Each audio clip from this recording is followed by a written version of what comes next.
আজকে স্বাগত আপনাদের।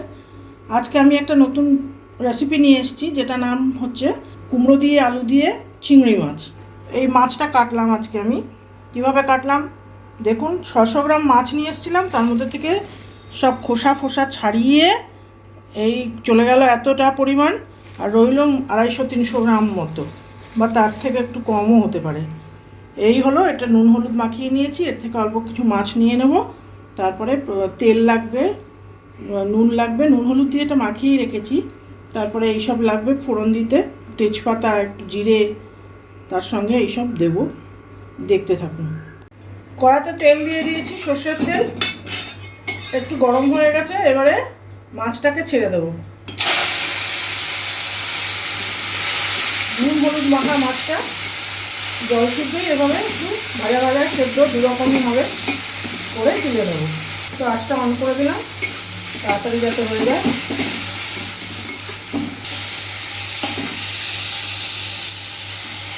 মাছগুলোকে ভেজে তুলে নিলাম। এবার একটু তেল দিয়ে নেব। তেল দিয়ে নিয়ে সবজিগুলোকে ছাড়বো। এবার তেল দিয়ে দিয়েছি। এবার একটু ফোড়নগুলো দিয়ে দেবো। একটু জিরে, তেজপাতা দিয়ে দিলাম।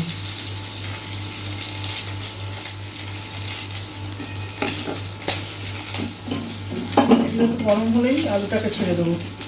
এবার আলুটাকে ছেড়ে দিলাম। এবার একটু পেঁয়াজের কুচো দিয়ে দিচ্ছি, কুচো পেঁয়াজগুলো। আর এই 4টে কাঁচা লঙ্কা দিয়ে দিলাম। একটু আদা পেস্ট দিলাম, সামান্য চিনি দিলাম,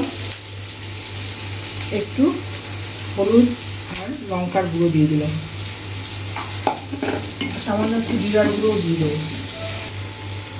এই জিরার গুঁড়ো দিয়ে দিলাম। এবার লবণ দিয়ে দেবো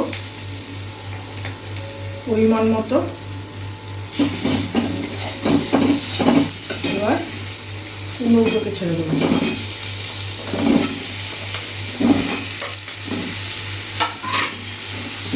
কুমড়োগুলো দিয়ে এবার ভাজা ভাজা করে একটু জল দেবো, দিয়ে ঢাকা দিয়ে দেবো। এবারে আরেকটু পেঁয়াজ অবশিষ্ট ছিল, সেটাকেও দিয়ে দিলাম। সেটাকে দিয়ে ভাজা ভাজা করা হয়েছে এটা। এবার একটুখানি ধনের গুঁড়ো দিয়ে দিলাম, ধনের গুঁড়ো।